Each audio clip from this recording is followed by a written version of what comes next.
another episode in season 7 Million Bikes, a Vietnam podcast. If you are listening to this or you're watching on YouTube, you will know by now we have passed 20,000 downloads, which if you look at the YouTube numbers, especially of my guest today, 20,000 downloads seems minuscule, but it actually puts us in the top 10% of podcasts worldwide.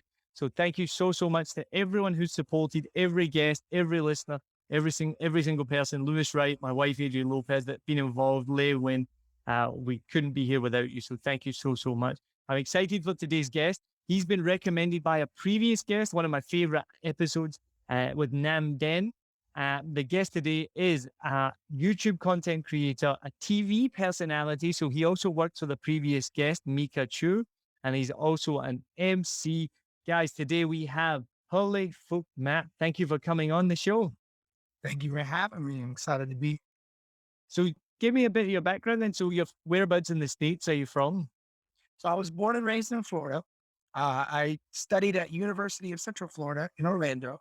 And after I graduated with a criminal justice degree in legal studies, I realized I didn't want to work in that field at all. I had an opportunity to go work in a bar on the other side of Orlando. Went over there, worked in the bars for about 5 years. And then at that point, I had the opportunity to come out here to Vietnam. Realized it's much better than downtown Orlando. In fact, I had a friend that was stabbed and died working in the bar down there. And after I left, a few more people were stabbed or shot down there. And it was just a toxic environment that I was happy to get out of. I came over here for just a year of teaching, wanted to bounce around in different countries, live in Taiwan, live in Japan. That was the plan. And then I fell in love with Vietnam. And this month is 7 years in Vietnam. Wow, awesome. Congratulations. No, but so what impresses me is, and so our listeners might not know this, so you're almost, I guess, fluent in Vietnamese, you could say. I feel like I'm decent. I feel like I can handle myself. And the real test was getting on different TV shows where I don't have the script before, and they just ask me questions while I'm on TV, and I have to converse and respond intelligently in front of the entire country on these shows. And I think it worked out pretty well. So I won't say fluent, but I know enough. We'll say that much. Yeah, Micka told us quite a funny story about how she got a word wrong on the TV show, and then it completely changed the meaning, and it's so difficult. But I don't want to talk about it too much because I'm conscious that I talk about how difficult it is to speak Vietnamese on every episode because I can barely speak a word of it, and that's all on me. And you've been here almost the same time as me. So are you good at languages? Because I'm terrible at languages and I'm lazy. So it's all my fault. I know Vietnamese is difficult and that's part of it. But how did you manage to become almost fluent or very, very good at Vietnamese in 6 years? Because there are people that have been here for 10, 20, 30, 40 years who still don't speak a word of it. When you ask it like that, I feel like I'm decent at languages, and I only know from my experience of studying Spanish. I was in the IB program in high school, the International Baccalaureate, and we were required to study a foreign language for 4 years. On the final test, I got a 5 out of 6. It was like the AP test, or they send it off to get graded. And my Spanish skills were okay at that time, and I didn't really care because I wasn't going to Spanish countries. I wasn't using it. But when I came here, I thought the same thing. I said, wow, Vietnamese is very difficult. I don't know if I'm going to be able to learn this. I did my teacher training here, and part of it included Vietnamese classes for 2 weeks. Said, this is really hard. So I only learned funny lines, like, oh, I'm Dep Chai, I'm handsome. I only learned funny comebacks. And after, I want to say, about a year and a half, I started dating my wife, who is Vietnamese, and that gave me the motivation to actually get a tutor and put the time in. And I feel like that's what it comes down to. It's having the motivation, having the reason. And it's not so much her. My wife can converse in English. It's her family. Vietnamese are generally close to their families. And we were just dating, and I'd already met her family. I'd already sat down for dinner a few times with them. And it's me and like 10 Vietnamese people. I'm like, well, this is going to be awkward if I don't learn more Vietnamese. And here we are in 2021. I've lived in her family's house for 2 years now, and she's the only one that speaks English. So I speak Vietnamese all day here at the house. That's awesome. It's impressive as well because I do a joke on stage as well about how there's so many obviously Western guys with a female, well, with a Vietnamese wife, sorry, and they basically could have a teacher and instead they use her as a translator. And I know some Western guys whose Vietnamese has gotten worse almost since they met their Vietnamese partner. Like the so it's impressive that you then recognize that and then took the steps to actually learn it, you know? And the reason I asked, are you good at languages, was just to make myself feel better because I'm terrible at languages. I studied French in high school for about 6 years and I can barely say my name in French. There's something in my brain, like you tell me even a phrase in another language and I just cannot remember it. It goes in and goes out. So I'm just making excuses why I can't speak Vietnamese. So I just want to make sure that you're generally good at languages. So that's why you learned Vietnamese. Buddy of mine, you might have heard of him. His name's Chris Lewis. He's Oh yeah, I used to a work. ginger YouTuber. Oh, you know. Oh no, sorry, I'm thinking of someone else. I'm thinking of another Chris. Sorry, So who is this also guy, living in Vietnamese. yeah, this guy is insane. He's a ginger YouTuber up in Hanoi, and he learned Vietnamese and speaks it better than I do in just 2 years. But he also speaks fluent Chinese, and he's taught himself Urdu from Pakistan. And yeah, he's a master of languages. So one thing I mentioned in my videos, a couple of videos back, I talked about it, where it doesn't matter when it comes to, let's say, fame or language level or money. There's always levels to uh, every subject, I guess you could say, every topic. So you need to kind of stay humble. So people will say, wow, your Vietnamese is great. Say, thank you. It's okay. But for example, the show I was on with Micka, we have people that have been in Vietnam for 10 years and their Vietnamese was incredible. So I don't want to get too cocky, too arrogant because I look at them, I go, I have a ways to go. Yeah, There's always levels to it. There's always someone that's going to be better than you at whatever the topic is. and I know who you're talking about, Chris Lewis. I watched his video not that long ago. He's the one that he was in an ice cream shop, right? And then the person said, "Oh, you have COVID," like in Vietnamese, like, "Oh, there's foreigners with COVID," and he could understand them, and they was like, "Wait, what did you say?" And then it was like super awkward, not for him, for the woman that said it. I've asked that question before as well of a Vietnamese guest way back in the first season. Was like, have you got any embarrassing stories of people not realizing that you speak English and then, they say something. So exactly what happened to Chris, something it said in English, maybe offensive, maybe racist, maybe just horrible, not realizing that you could understand it. And the answer I will never forget was the best answer ever. He was like, "No, that's never happened to me. But it happened the opposite where I said something in Vietnamese to my friend and the person in front of me could understand me because their mum was Vietnamese.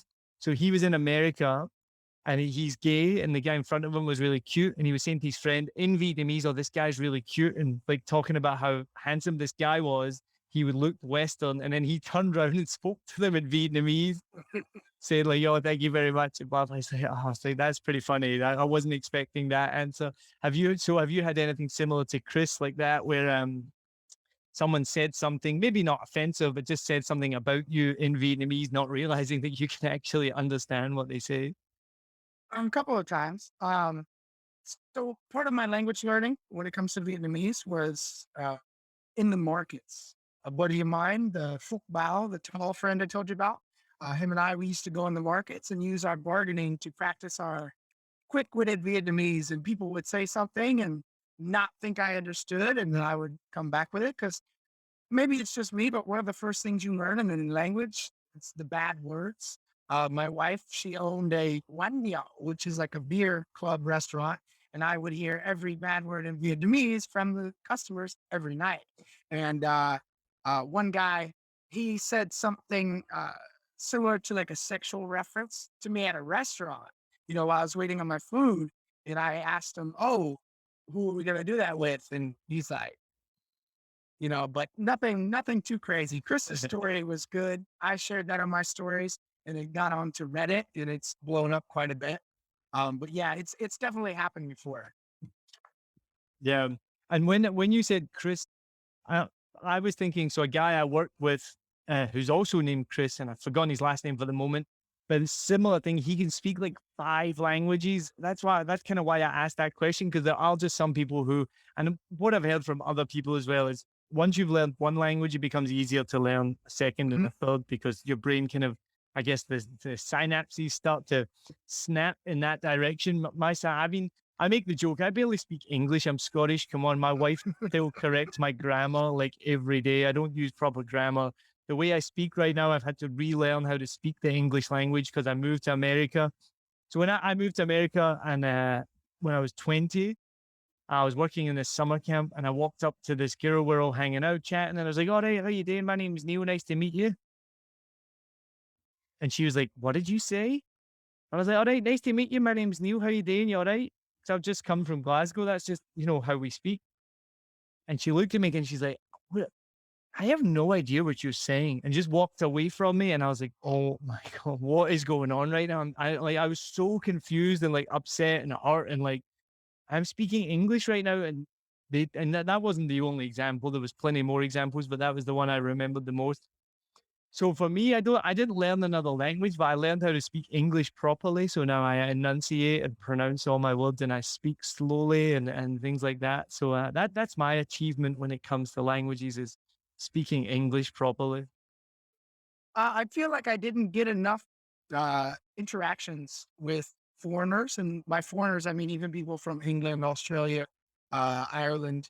Uh, until downtown Orlando, I worked in two different Irish bars, and we had some real Irish people. And even to this day, when I went back to America almost 2 years ago now, I took a shift in one of the Irish bars. And my friend, she's talking to me, and I'm just like, after knowing you for years, I still don't understand everything you're saying. Like, I have no idea. Yeah. And moving over here gave me the opportunity to meet people from the Netherlands and Italy and especially South Africa. Yeah. Never met a South African before. And to hear all these different accents is just eye opening. Yeah. No, absolutely. And Scottish people, some of them, like when I was in New Zealand, I met a guy from Scotland and he'd been there for 20 years and he sounded like he'd left yesterday. And that's kind of like, some Scottish people have left and they never make the effort to change their accent. And so I was similar to you. I was kind of like, he was talking and I was like, I honestly am having real trouble understanding what this guy is saying. And he's from the same place as me. So you do have to you do have to make that effort. And then I think this is the thing with Americans as well. When I lived there, Americans find it particularly difficult to hear accents because America is such a big country. Most people don't have a passport. Most people don't ever leave America. They haven't met Scottish, Irish, Dutch, South Africans. So when they hear a different accent, they find it really difficult to understand. So I found that time and time again in the States. But I think that once you start to travel and you get exposed to those different accents, you start to understand them better.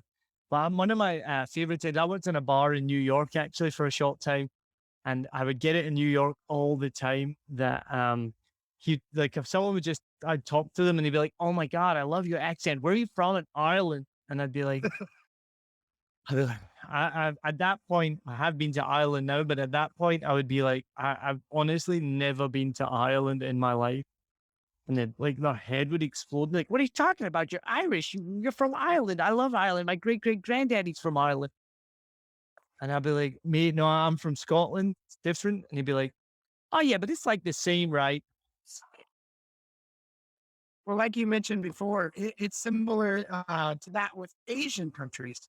When I made the choice to move to Vietnam, I didn't even realize I was living in a little Saigon, a little Vietnam town in downtown Orlando. I just thought it was the Asian area, and I didn't know the difference between Korean, Japanese, Chinese. Obviously, I knew there were different countries, but back then I couldn't tell you the difference between them.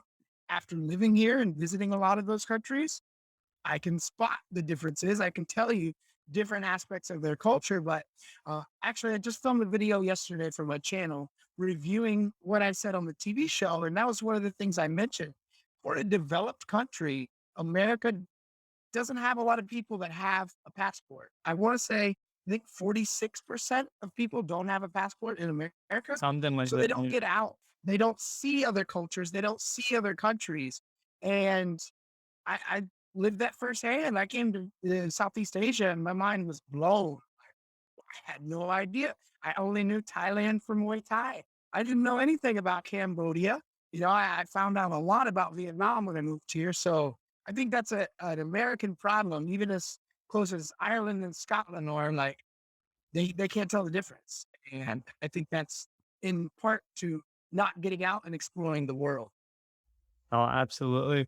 And what fascinates me though is the more you do explore the world, we put these labels on things. So whether it's American or Asian or Vietnamese or even Glaswegian, but once you get there and once you live there, you realize that, everyone's different. Like even in Glasgow, there's a slight difference between the accent between North and South Glasgow, like very slight. And even I lived in Australia, you can start to tell the difference between a Melbourne and a Sydney accent. And you can't even put your finger on it. Then obviously in Vietnam, the North and the South is, some people would say, almost a different language. I think the Central is even more different. It's interesting that we have these labels that we place on things, but then when you get there and you live there, it's actually like these little microcosms. I don't know what you call it, but No, completely agree, and especially with America. I always ask my students, I say, what version of English is the easiest for you to listen to? Is it from England or is it from America? And if it's from America, is it the Southern really slow? Is it the New York accent? Is it the Midwest? They're in America being so big. I mean, there's a lot of different voices, but you are correct. Like even with Vietnam, we have Vietnamese, but Southern Vietnamese, Central Vietnamese, and Northern Vietnamese, there's definite differences.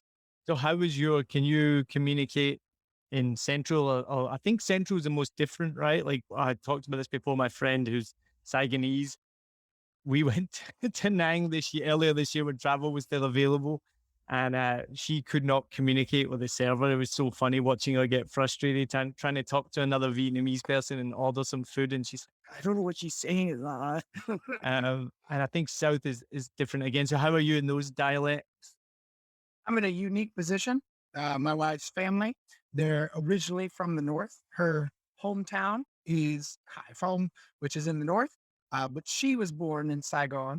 And I get to hear some Northern accents from her parents and, the older people in her family. And then she speaks with a Southern accent, but we live on Pham Van Hai Street. And Pham Van Hai is known for a lot of Northerners. And being in Saigon, Saigon is similar to the New York City of Vietnam, where you get so many different people coming here from all over the country. So I've been blessed to take in all these different voices. And personally, I think my northern understanding is okay. I've been to Hanoi like 4 times, and I do okay. And I try to even switch my voice. Central, I've never had a huge problem until I did a listening test with the YouTube channel Hang Some Bay, and Micka and Nam, they participated as well. And we listened to some Nghe An accents, and it was like nobody knew what they were saying. What is a Nye An accent? Nghe An is Yeah. a province in Vietnam, and they have a very particular way of speaking. Chris Lewis actually does a video on it where he went and tried to learn the dialect. He went and visited that area, but listening to it, I can't make out any words. And it was a bunch of foreigners, and we were taking like a Vietnamese test in a Zoom call, and none of us could pick it up. From northern to southern, nobody knew what I was saying. So it gets even more distinct after that. And how about whether Vietnamese people as well listening it too? I showed my students, I played the YouTube video Yeah. for my class, and they said, teacher, we have no idea. Like, Didn't know either. it's horrible. So tell me then, how did you start getting into YouTube? So your YouTube channel, I think I checked it, is nearly 400,000 subscribers, which is awesome. Congratulations. You're on TV with Micka Chu and Ben and others on every Friday night, right, as well? Um, and that's just incredible. I think the Vietnamese people, they are obviously so impressed when a foreigner can speak Vietnamese. And my other excuse I meant to say earlier for not speaking Vietnamese, my Vietnamese has gotten worse in the longer I've been here, and it was never good. It was never good. But I could say a few things. I could do numbers, and I could, that was basically it. I could do numbers, right? So I could go to the market, and I could, understand.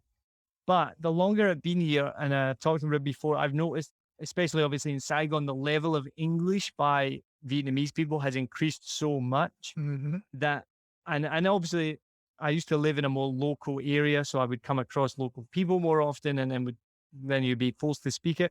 As I've talked about in the podcast before, I live now in D2, which is the wanky expat area. I'm one of those people now, unfortunately. So I don't come across very many local Vietnamese people, and the ones that I do can mostly all speak English. So my necessity to speak even the most basic Vietnamese has gone, which does make me a little bit sad. Like I can't change those circumstances. And again, I've talked about this before. I say I live in the wanky expat area. Most people that live here are Vietnamese or Japanese or Korean or other. Like it's not like I'm some like it's all Western white people enclave. Like that's why I don't like that stereotype that LDN or D2 is this like white guy Western enclave, because it's absolutely not. It's really multicultural. And there's a lot of Vietnamese people who also want to like live in a nice area as well. You know what I mean? It's not just for foreigners. But that makes me a little bit sad though that now where I live, I'm not as exposed to, like you said, you're in Tan Binh, right? And that's like quite a local area. So I do miss those experiences. I used to travel more, but we all used to travel more. But I used to traverse the city more, which I don't do as much. So I miss seeing more of Saigon. But that's what it is. But I told you before we started, sometimes I will ask a question and then I'll somehow ask 5 questions in the one question. I don't even know if I asked any other question there. I just went on a random tangent. But to go back to my original question, YouTube channel, how did that start? How did you get into that? As I mentioned before, I get about 10, 20 views on my videos that I've started putting, but you do have to start somewhere. Your videos now get, what's the biggest, the most highest rated video that you've had? I challenged a Muay Thai champion here in Vietnam to arm wrestling, and that video is about 4.6 million, I think. That must blow your mind. 4.6. I told you at the beginning, I got excited that 20,000 people in 2 years have listened to this podcast. That's the population of Scotland has has watched one of your YouTube videos. Is that not just, how do you cope with that? That's insane. So it is an interesting story, and I had to explain this to my wife.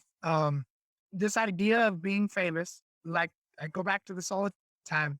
Like I try to stay humble and know that, I'm just here and there's other people that are getting that every day on their channels. So there's always room to grow. But in Orlando, I had a YouTube channel as well where I would record street fights and drunk people.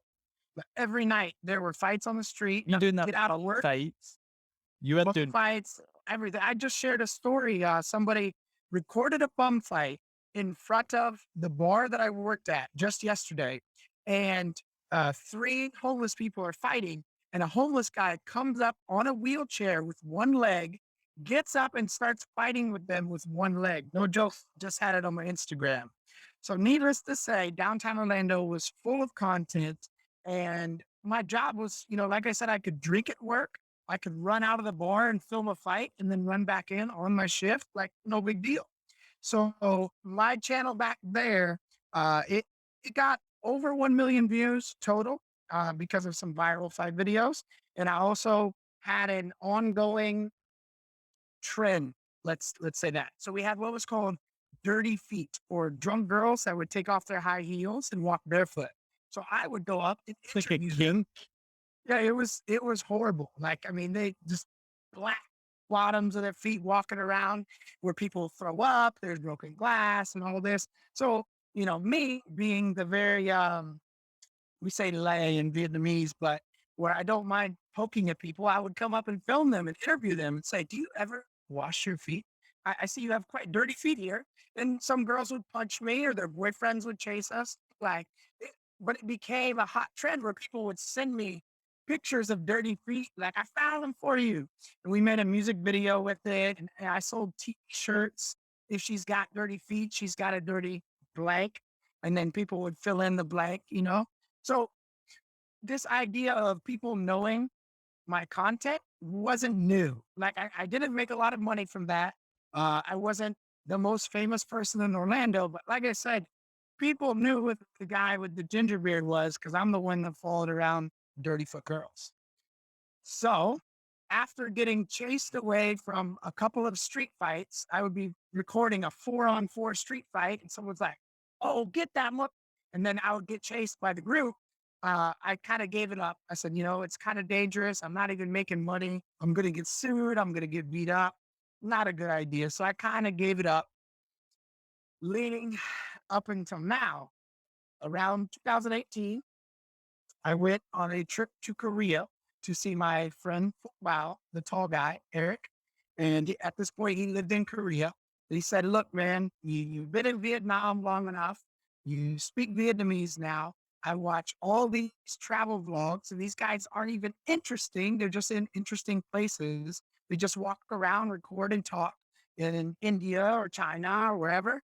He said, "If you did it with your unique personality, you could blow up." And I said, "You know what? You're probably right." Actually gave me his MacBook. He gave it to me as a gift to edit videos because I didn't have a fast computer at the time. Actually, I still have that MacBook here. And I did the first 6 to 8 months. And I had all this MacBook. And I came back and I said, make I'm going to make videos, and I'm going to make it where no other foreigner in Vietnam has done something like this. I'm just going to go all out. Is that a MacBook 2010? It's pretty old. I know it's at least 8 years old. That's the computer I still have and I still use. My MacBook is now 10 years old. I've had it upgraded so many times. It's got new RAM, new hard drive, new keyboard. Yeah, look, I think it's the same one.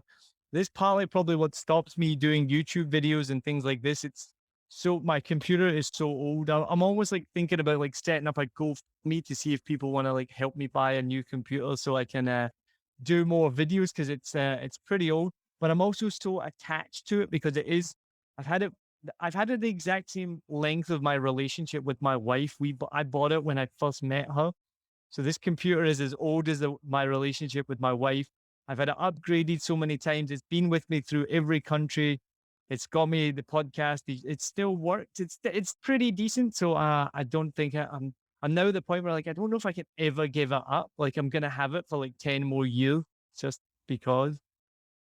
It still works. I will use it occasionally, but I really enjoyed using Final Cut Pro as for some editing with that. I like the ease of it. And even on an older computer, a slower computer, it would still get the job done for the first few months.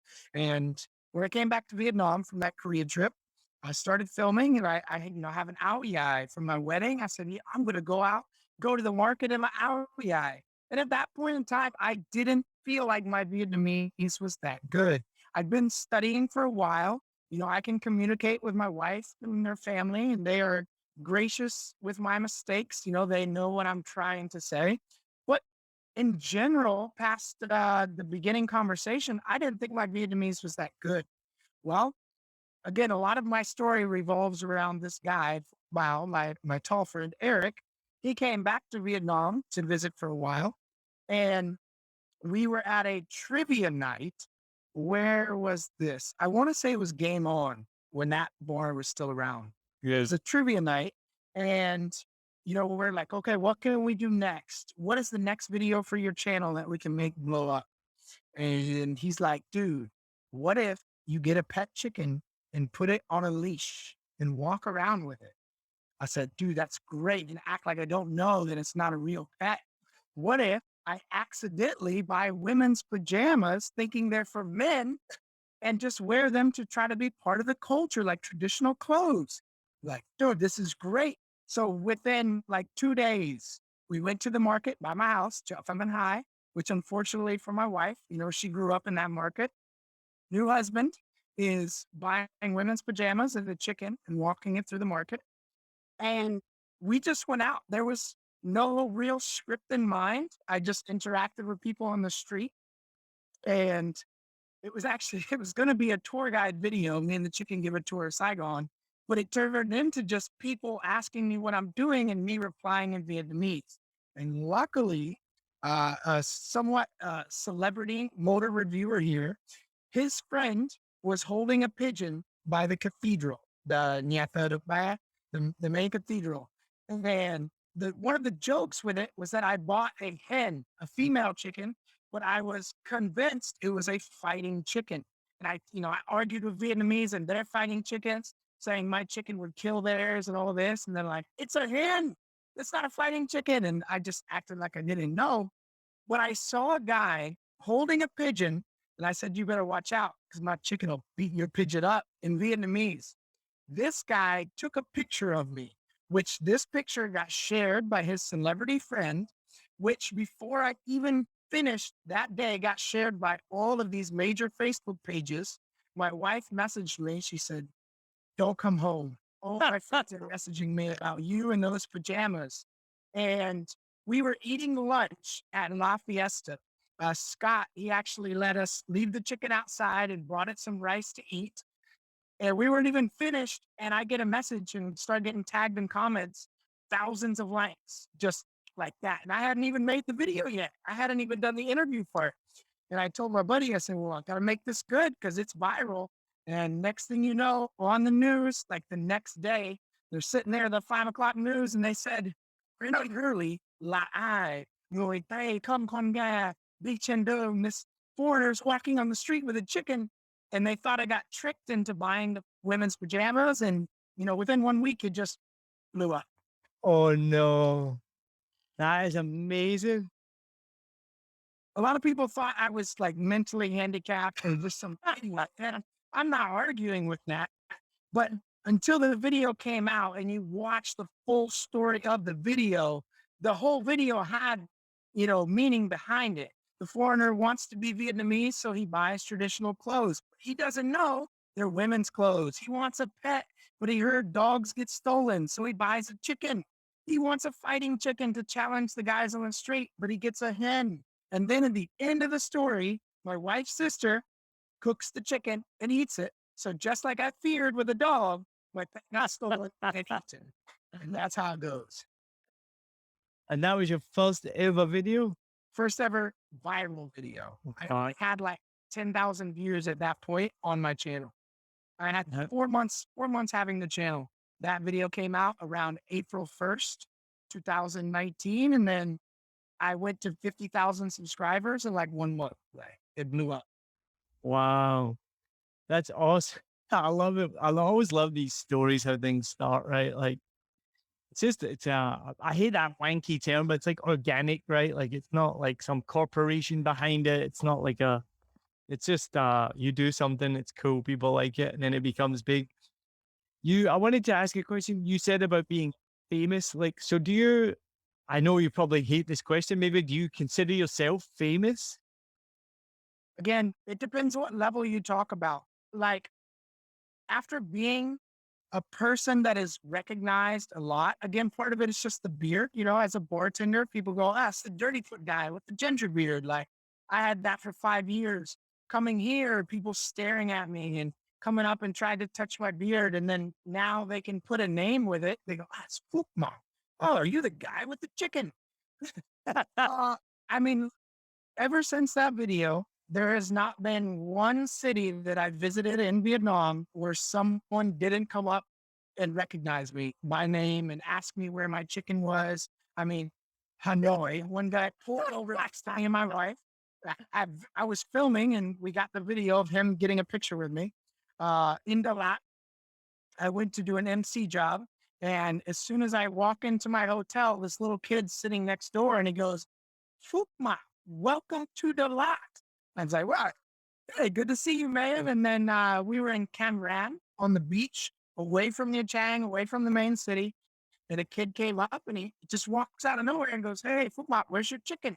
Like every single city, someone is recognized. So even though a lot of people may not follow me, may not be a fan, I would like to say that most people recognize me at this point. They know who you are. And what's been the most awkward encounter you've had regarding that kind of situation? That's a good question.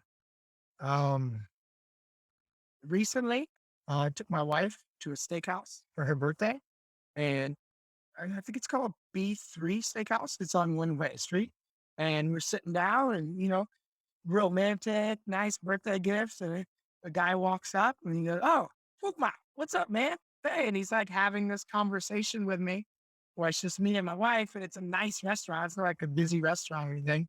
And yeah, in terms of awkward, I think that's probably the most awkward thing. I generally play things off very well, and I come off as friendly. I'm always smiling, I'm always talking to people. So in terms of bad, um, awkward, strange, in terms of things like that, I can't really think of anything. It's always been positive, and I'm sure some of these people, they just recognize me, they want to say hi, but truthfully, they probably don't care. They probably don't watch my videos regularly. They just recognize me as the guy with the chicken. And they're like, "Oh, where's your chicken?" I was on the high one pass, and the start of my video from there, we're at this famous rest stop. And in Vietnamese, they're like, "When that, oh, where's your chicken?" This whole like, "Well, my sister ate it." And it's again, they're probably not fans, but they recognize Yeah, it. you know, yeah. That's good enough. That's awesome. I mean, yeah, with that big ginger beard that you stand out, right? I got one of those. I got like a real forgettable face. Like, there's people I think I definitely in my lifetime that have met me several times, and I still think they don't know who I am or they don't recognize. I got just one of those faces. But I was talking to my cousin this a while ago. Obviously, been doing the podcast for a while. I do comedy, and I said to him, you know how like I don't know in America, right, in Scotland or in the UK, you have like in a stadium the stairs like are normally like A, B, C, D, E, F, G, right? And then I know in some stadiums in the UK, if you get past how many letters are in the alphabet? 24? 26, I think. 26? Might be different in Scotland. I don't know. Once you get past 26 stairs, then they go A, B, B, C, C, D, D, I don't know.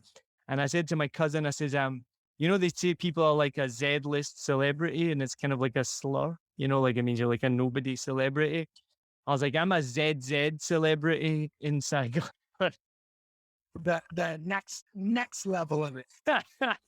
Which I'm not. That's actually giving myself a compliment. I'm not even a ZZ celebrity at all. One time I got recognized, and I got so thrown off. We were in a Christmas market, and we're buying like cookies at this little Christmas stall, and the girl was like, "Oh, you're Neil," and I was so shell shocked, and my wife had to like nudge me and be like, "Say hello." I was like, yeah.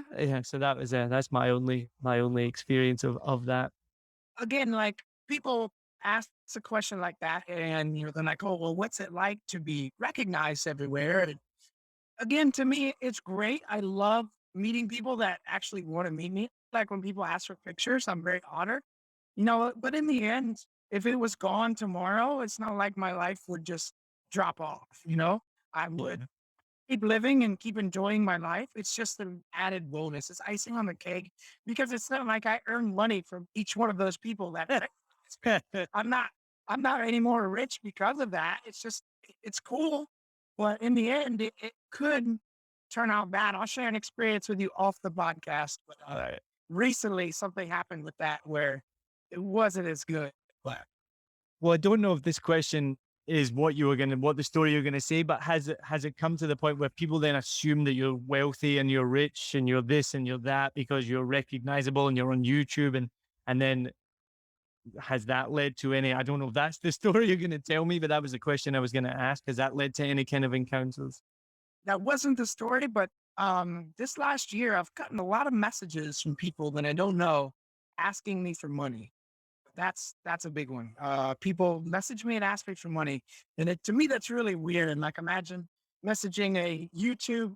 I don't know. I don't like to use the word famous, but a well-known YouTube creator in Scotland or America, and say, "Hey man, I'm in hard times. Can you give me $50?" Like I just people message me, just ask me for money. Say Not back I in the can't. States or here in No, no, no. Here. Here, yeah. Yeah, I just get messages on my fan page and like you never know who to trust. I try to do some charity work and some charity videos here and there, but I'm not just going to send money to people that message me and ask me Yeah, for money. Like, oh, we have a big enough family as it is. And, right now, for example, this morning, we just brought a huge box of food to my uncles who weren't able to get out and get food before the lockdown and, try to help where I can. They need food, their family, we'll go help them. But, random people message me. What yeah. can I do? That's super awkward. Yeah, I never wouldn't have thought of that. And yeah, obviously, I'm sure you feel like, oh well, you want to help people, right? We all want to help people, but I feel like I'm just gonna give some random dude $50. But Mhm. yeah, oh, that's an interesting one. Yeah, probably don't I do that then. I just filmed what's in my camera bag video yesterday. And I make sure to note in there, like, people think that I have a lot of money because of the success on YouTube. But what you don't realize is that the AdSense in Vietnam is 7 times lower than that of America. Okay. So, Mm, for example, even around Christmas, the ad costs go up. So we make more money as creators. But if I remember correctly, around Christmas, 1,000 ad views in America earned the creator $10, whereas in Vietnam, it earned creators $1. And currently, I'm making about 70 cents per 1,000 ad views. Just because someone watches the video doesn't mean they saw an ad. mm. So, it's a good side income, but it's definitely not enough to make it my only job. It's crazy because I think a lot of people have. I know as a teacher as well. When I first came here, and I wasn't, I'm still not a big YouTube. I don't. I watch more YouTube now after meeting like Nam and Mika and now yourself, and now I'm starting to like appreciate it as a medium. Before, for me, because I'm of a certain age, YouTube was just someone uploading a video of themselves talking, or I didn't realize it was so well done. Like I was going to mention as well, the production values of your videos that are incredible, and these are the kind of things that Thank you. from my age growing up, you would expect would come from a TV channel with a team of producers, and technology is what's changed that, right? I mean, I can produce content that I'm just like, how can I make this in 5 minutes? Like 10, 20 years ago, this would have probably taken a team of like 10 people with a studio and all of this. And I mean, even this podcast that we're doing, right? And once I've finished with this, I'm going to put it out to the world and I'm going to put it on YouTube and it's going to be seen by 5 people. But still, I can do that, right? So it's cool. When I first came here and then asking students, what do you want to do for a job? And a lot of them would say, I want to be a YouTuber. And at that point, I didn't know what that was. I was like, what do you mean you want to be a YouTuber? Like to me, again, YouTube was just somebody filming themselves, telling the people about how they've had a hard day or sharing a funny video or, fail blogs was my favorite thing, always watching things like that. So I was like, what do they mean they want to be a YouTuber? Who's PewDiePie? What are they talking about PewDiePie? I don't even know who this guy is. And it's only really honestly been in the last kind of year or two that then I've been like, oh, YouTube is like a whole other, it's grown and developed into this whole other medium that people can create content, but it's not like just filming themselves doing a video. Yeah, you can still do that and it will get like 5 views like this YouTube video. But there are people like yourself who are can do cool things, make cool productions, make it high quality. And like so the best of a food review show is a good example of that. They're up to like 6 million viewers now. Sunny and Liz, we've been talking to them. Liz is the channel manager and Sunny's obviously the producer. We talked about getting them on the podcast, but now they've had to leave obviously because of COVID and things like that. But so now watching these YouTube videos, and I came across, I'm a big football fan, soccer fan. I came across one during the Euros. He's called Chris M. I think I don't know if you've heard of him, but anyway, I was Googling him and then it obviously always comes up on Google, what's Chris M's net worth, which I wasn't interested in, but it came up. So I was like, oh, yeah, let's click. And he's worth like millions. He's only like 25 and he's worth like millions. So how do people like him then go from the level of the you're at, obviously getting free stuff, which is awesome, and I assume making a little bit of money from the ads, to then making millions? Is it just his level of viewership that's mental? Yeah, I would say a lot of it depends on the audience. Sponsorships play in that as well, and then merchandise and memberships, and what I've learned is that you need to broaden your streams of income to make it have this and this and this page, where a lot of guys I follow, they sell LUTs, they sell title packs, transition packs, things geared towards their audience. For me, if I was ever going to do that, it would be like English lessons, Mm. I'm a Patreon of English lessons or something. But speaking on that, I changed my picture because of this guy here. This is Chiron TV. And, you know, as many subscribers as I have here in Vietnam, a lot of our students are like, oh, yeah, cool. Phuc Map Ba. You know, Chiron TV. And to them, they love watching video game streamers. And this kid, he's 17 years old, might be 18 now. He actually hit me up and Akari and Henwalk Bros and invited us to be on his channel. And he's built this, just him and his team. They're called the Hero Team. They built this empire, you could call it. They have a whole house with a studio, and the kids of Vietnam are in love with this Hero Team. This guy came to my house. We filmed this video at my house, and my nephew, who's 8, he goes, oh, it's Chiron. Chiron, what are you doing here in my house? He just freaked out because that's his idol. To Yeah. me, I'd never heard of him. I don't know who he was. Yeah, yeah. Different people are into different things. And as famous or as many people know about my channel, that's the younger generation of Vietnam, and they know all about this guy. Yeah. There's always levels to it. That's what's fascinated me as well is I think you're about the same age as me. You probably grew up. I grew up with 3 channels, then we had 4, then we had 5, then we had cable, so you're used to that. And then now we live in this YouTube world, and there's just so much out there that if that's not for you, like this guy Chiron in video game, I've never heard of him, never seen him. Why would I? I don't video game. I'm not Vietnamese, but he's got a massive following. So like the soccer guy, Chris, I was saying, millionaire, never heard of him till like yesterday. So these people, what I find really interesting is they're not in the traditional sense like famous because they're maybe not well known. Like not everyone knows who they are, like a Brad Pitt, or something like this, but they are supremely famous within their niche. Mm-hmm. Right. And then they carve a career. So that to me is just a whole new world. And I think it's really cool. I've just started doing some work for a company called Autonomous who make like ergonomic chairs. And I do some voiceover works, and I make a podcast for them as well. And that opened up me to a whole new world of desk setup. So I don't know, have you heard of this? This is a whole thing on Instagram and on YouTube. People post pictures of their desk setups. They have lights, they have different monitors, keyboards. So now I have to research like what's the monitor, what's the keyboard, what speakers are they using, what is this nano leaf panel of lights here. Some people have minimalist setups, some people. So I have to they send me these pictures. I'd never known about this until 2 months ago that this existed, but some people, and it makes sense because they're either coders or they're gaming. They spend all their time at a computer, at a desk. So it has to be comfortable. It has to be nice. It has to be what they want.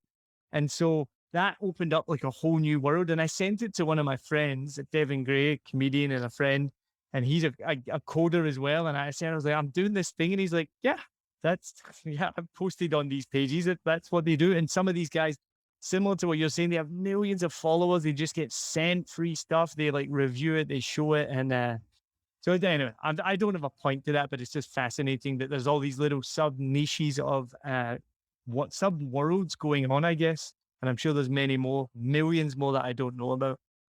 So I started my channel with a point and shoot camera, the Canon G7X Mark II, which at the time it did the job. It got me millions of views. It definitely brought in the growth that I was looking for. But as I upgraded and improved and started watching these channels, even with the desk, I realized how many accessories you could actually get for filmmaking. They're like, oh, you have this $3,500 Sony A7S III. Do you have an $800 monitor to go with it? How about your $500 microphone? Whoa, the memory cards for this are $500. How about that? And it just goes on and on. Yeah. The same thing with the desk. When I move out of this house, I'm probably going to get a standing desk that can go up and down because I learned about it on these and computers. Just watched the review of a $14,000 iMac, and it's like, well, I bought my laptop for $1,000. I don't know if I need to get to that level just yet, but it shows you how far or how deep you can get into whatever niche that you are in. Yeah. And it blows my mind because 2 years of podcasting, starting to put stuff on YouTube. I still use my 10-year-old MacBook. I have almost zero equipment. These are my wife's headphones. Um, I'm just Scottish. I'm really cheap. I don't like spending money. So uh if anyone wants to give me some free stuff, that would like be my dream. Like, yeah, that's better than money to me. Awesome. As I So mentioned, closed mouths don't get fed. You can ask, eh, may not reply, but somebody will send you something. hopefully, all right. If you're listening and you want to send me something, even some food would be good right now in lockdown. We could some food would be awesome.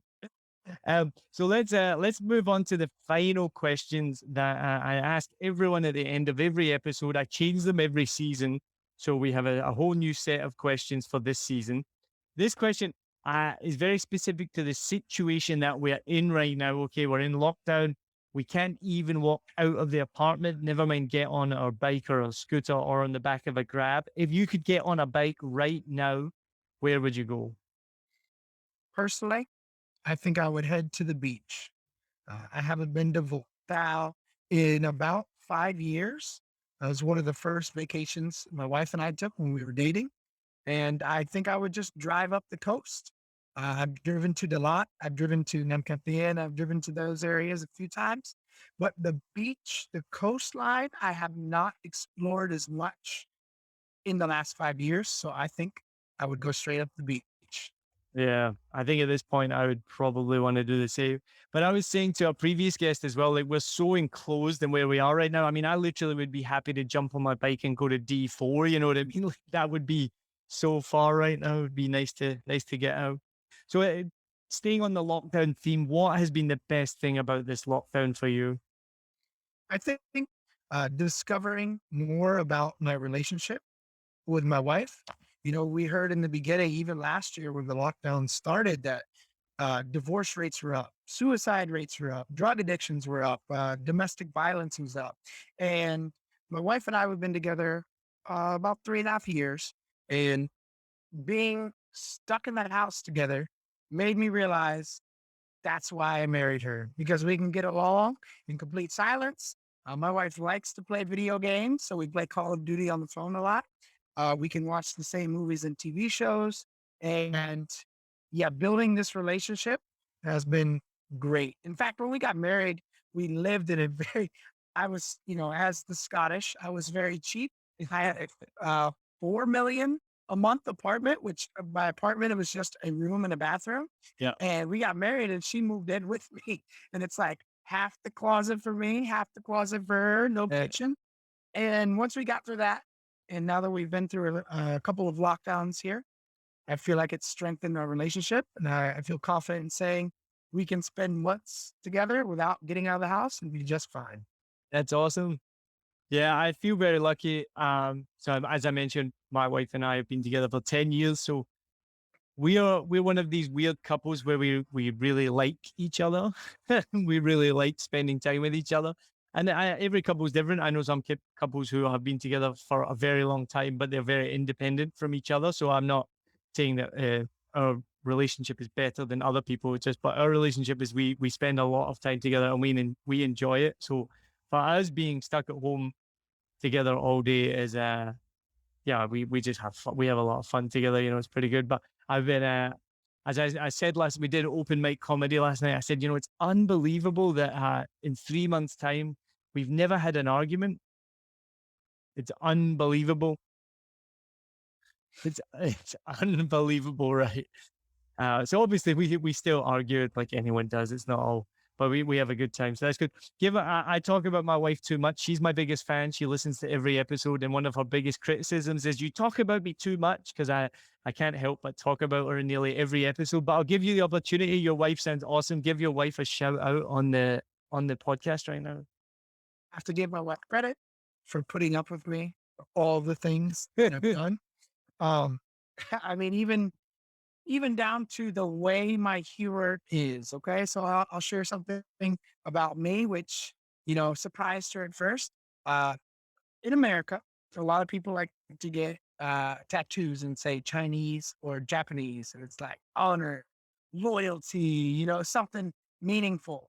I said, if I'm going to do it, I need to have visited these countries and I want to make it funny.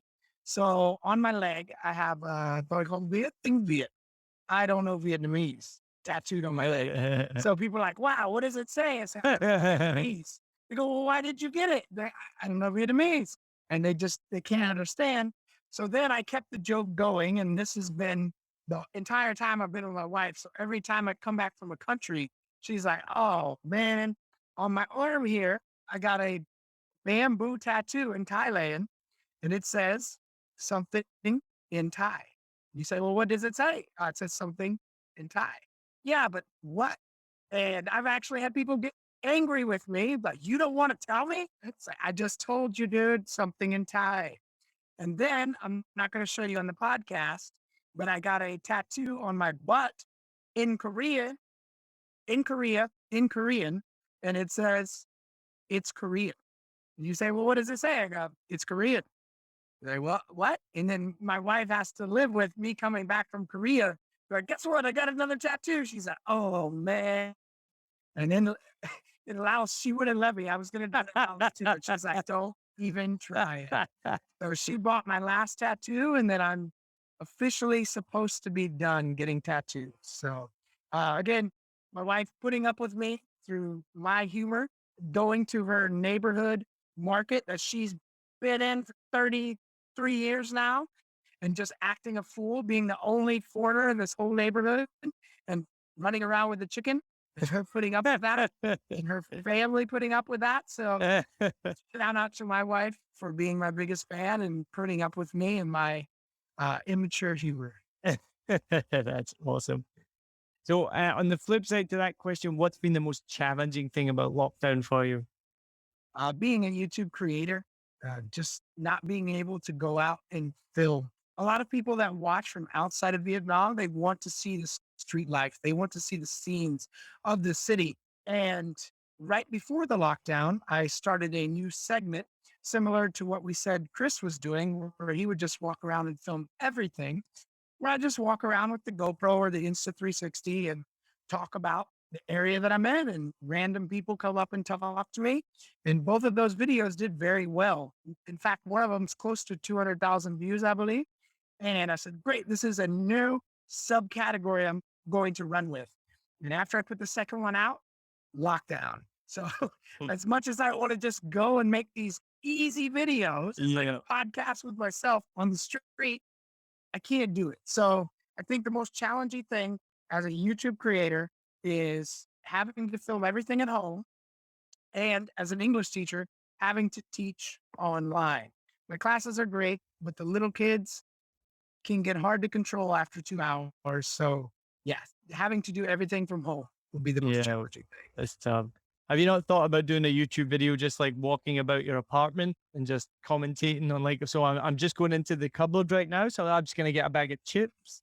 I'm going into the fridge. Yeah. Oh, yep. That's a ba ba ba. So a ba ba ba. You could just do like a commentary on a. I've considered it. Depending on how long this lockdown goes, I may have to get creative.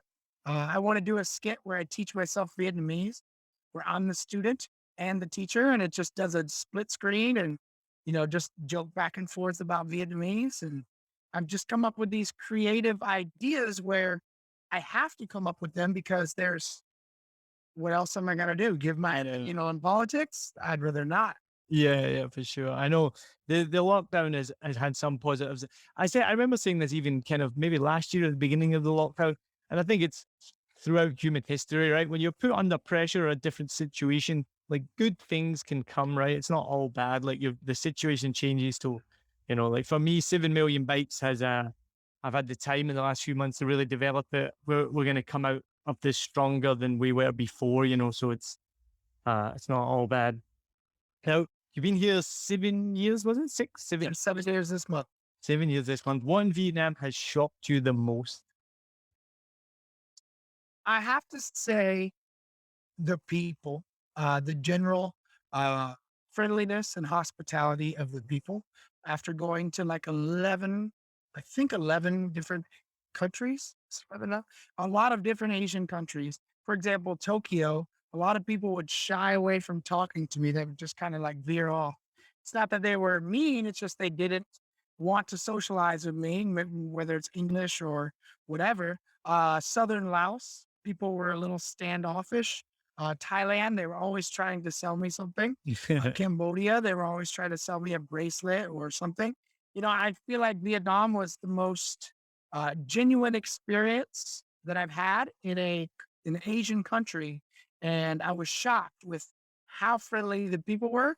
And you'll see in my future videos, if you want to go back and watch the walking videos, I can go up to just about anybody on the street, start a conversation. Doesn't have to be in Vietnamese, and they will genuinely want to talk to me, want to have a conversation, or at least try to do. And it really blew my mind compared to other Asian countries. Yeah, I mean, I I completely agree. And talking about Thailand, I remember going to Thailand, and it's like the land of smiles, and it's everyone's so friendly, and everyone like again, it's kind of these stereotypes. Oh, everyone's so friendly and nice in Thailand. I think these people that say that like just live in a resort, and of course they're nice to you because you're paying top dollar. I didn't have the best experience in Thailand. I didn't have the worst, but I didn't. It didn't live up to the stereotype of oh, everyone's super friendly. Like most people were pretty rude.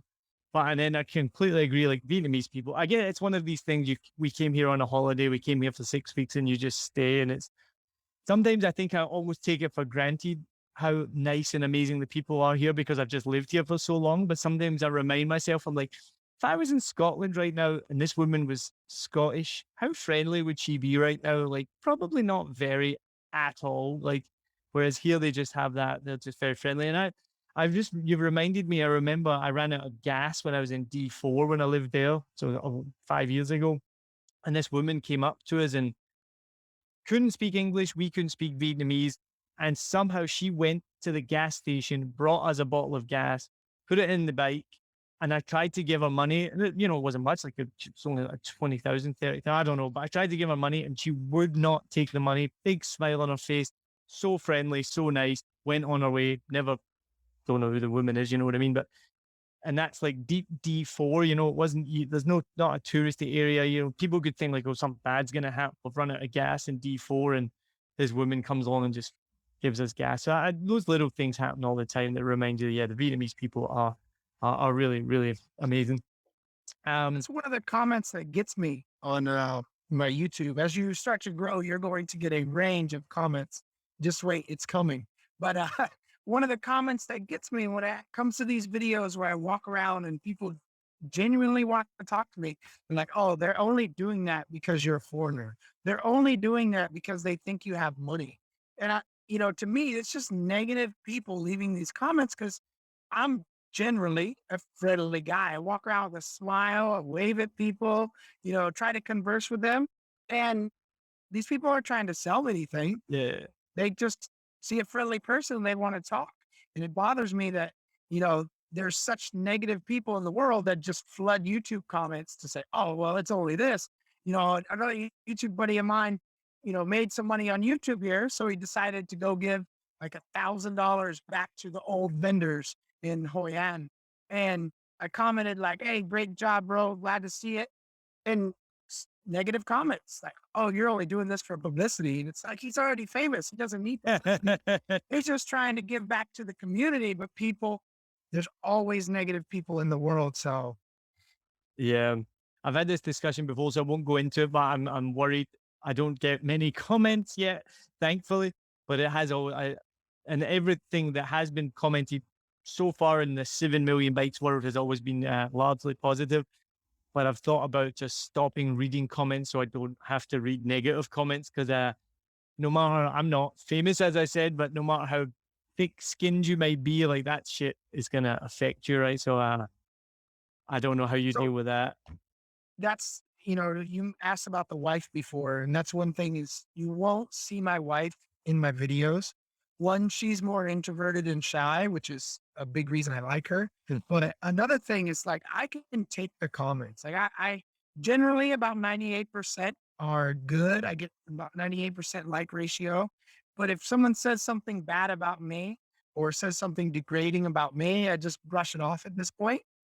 But anybody, your wife, your loved one, and then people start trying to smear them in the comments, whether it's true or not, then it would really get under my skin. So for me, it's not worth trying to put my wife in the spotlight. It may bring me more views initially, but it's not worth it for me because I'd rather just keep those bad comments, those hate comments directed at me. Mm. No, it's good. It's good advice. So my final question is, what pleasantly surprises you about Vietnam? I think I mixed up my answers. When I saw these questions before, I had that answer I gave you, and I want to maybe that was the pleasantly surprised. You did shock me as well. So I will use the other answer. Okay. Since well, it comes to the handling of food and how um, unregulated it is. Okay. So before working in the bars, my only job was always at a restaurant.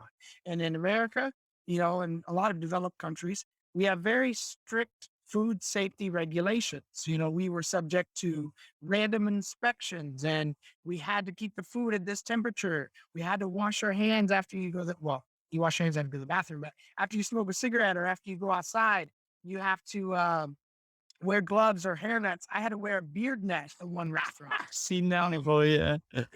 It's one of those things where I come from this environment of just food safety. My old roommate had a hot dog cart and he had to have a hand washing sink either attached to it or readily available to sell hot dogs on the street. And he could only sell hot dogs because it was pre cooked. He couldn't sell raw meat and cook it there.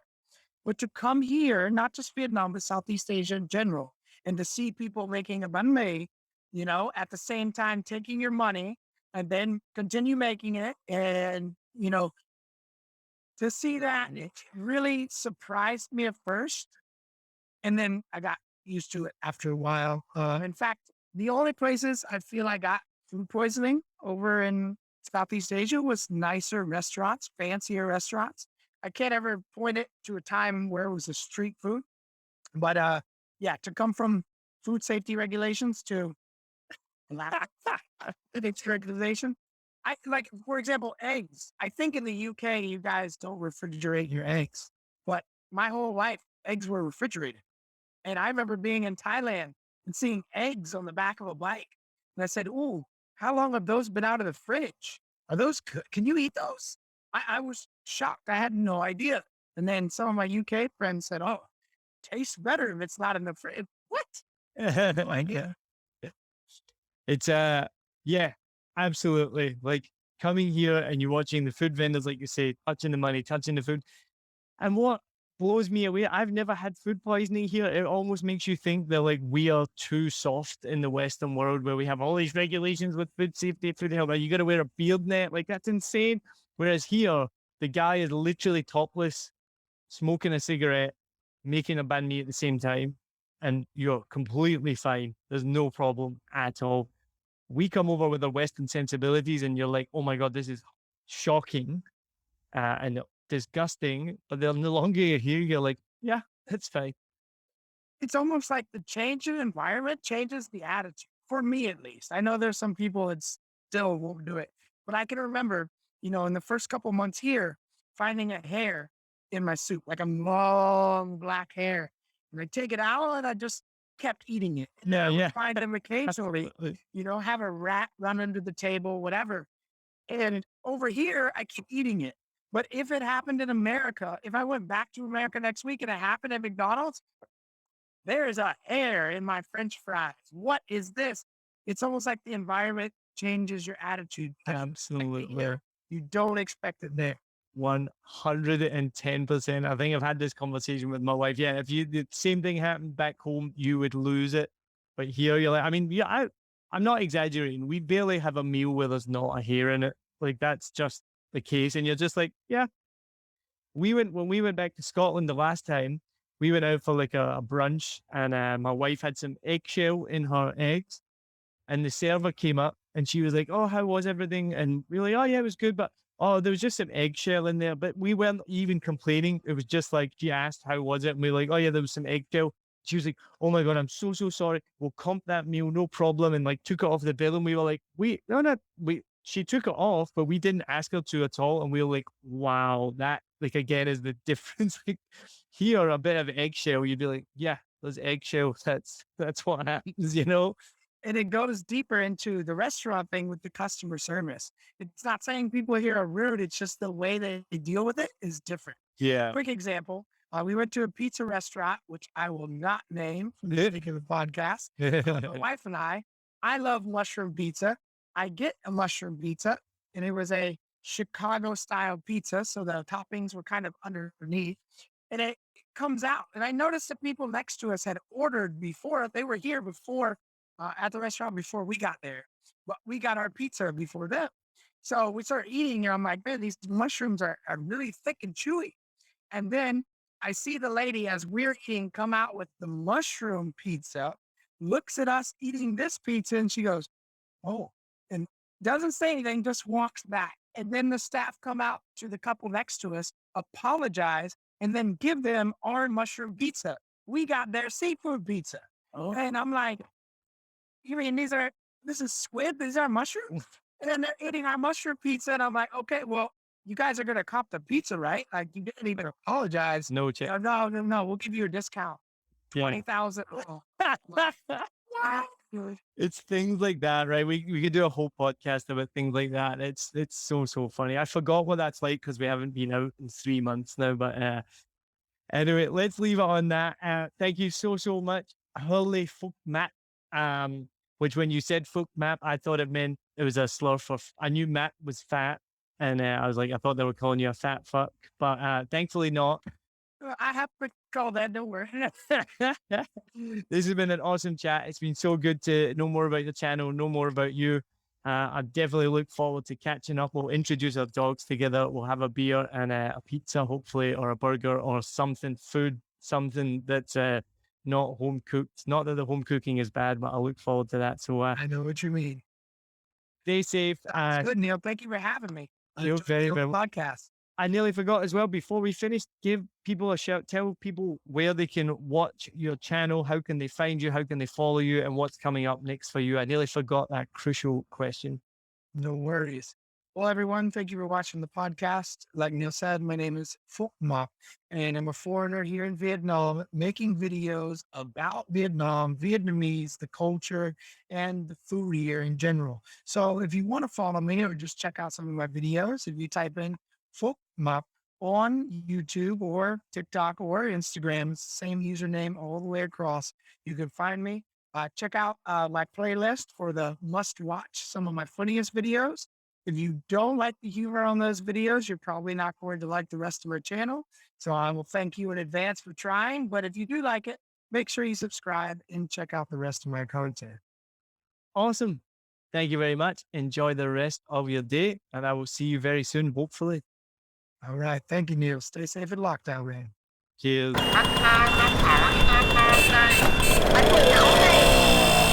Bánh mì nấu giòn đi. Một gà nữa.